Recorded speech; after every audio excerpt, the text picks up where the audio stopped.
পুরো ভিডিওটি দেখার আগে শুরুতেই আমার চ্যানেলটিকে সাবস্ক্রাইব করে ফেলুন। সো খামারে গিয়ে গরু দেখতে কিন্তু ভালোই লাগে, তাই আমি কিন্তু আলমদিনা ক্যাটেল ফার্মে চলে এসেছিলাম জাস্ট গরু দেখতে, কারণ আমি গরু সবসময় হাট থেকে কিনি এবং আমার চোখে পড়লো এই উলবাড়ি জাতের গরুটি। উলবাড়ি জাতেরটা এটা আমি কনফার্ম হয়ে বলতে পারলাম না, কারণ গরুর ব্রিডের ব্যাপারে আমার কিন্তু ধারণা কম। তবে দেখে আমার কাছে এটি মনে হলো এটি একটি উলবাড়ি জাতের গরু এবং গরুটা অনেক সুন্দর, এবং তার থেকে বড় কথা গরুটা কিন্তু একটু রাগী, একটু পাগলা টাইপের।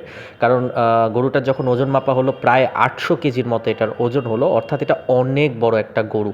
এবং মানে এটার চোখের দিকে দেখলে আপনি বুঝবেন যে গরুটা কিন্তু আসলে খুব জেদি টাইপের, এবং এই জেদি গরু টাইপেরই কিন্তু আমার অনেক পছন্দ। এবং গরুটা আমার এতটাই পছন্দ হয়েছে, যদি সম্ভব হতো আমি এই গরুটা কিনেই ফেলতাম, আমি কেনার ক্ষেত্রে দেরি করতাম না।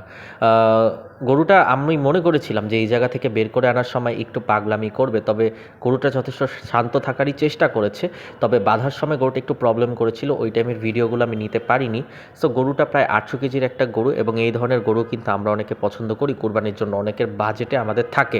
আমি গরুটার ওজন বলে দিলাম, বাকি আপনারা ধারণা করুন গরুটার প্রাইস কীরকম হতে পারে বর্তমান বাজার অনুযায়ী। যদি কেউ বলতে পারেন তাহলে সেটা আমার কমেন্ট বক্সেও জানাতে পারেন।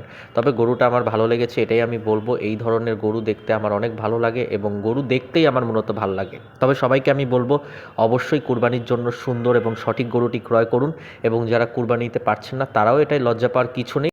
এবং গরু দেখতে কোথায় যাবেন, হাটে না ফার্মে, এটা নিয়েও বিভেদ তৈরি করার কিছু নেই। গরু দেখতে আমরা যে কোনো জায়গায় যেতে পারি, ফার্মে অনেক সুন্দর সুন্দর গরু থাকে, ওটা আমরা দেখতে পারি। কেনার সময় আমরা যেখানে পছন্দ সেখান থেকে কিনতে পারি। সবাই ভালো থাকবেন, সুস্থ থাকবেন, ধন্যবাদ।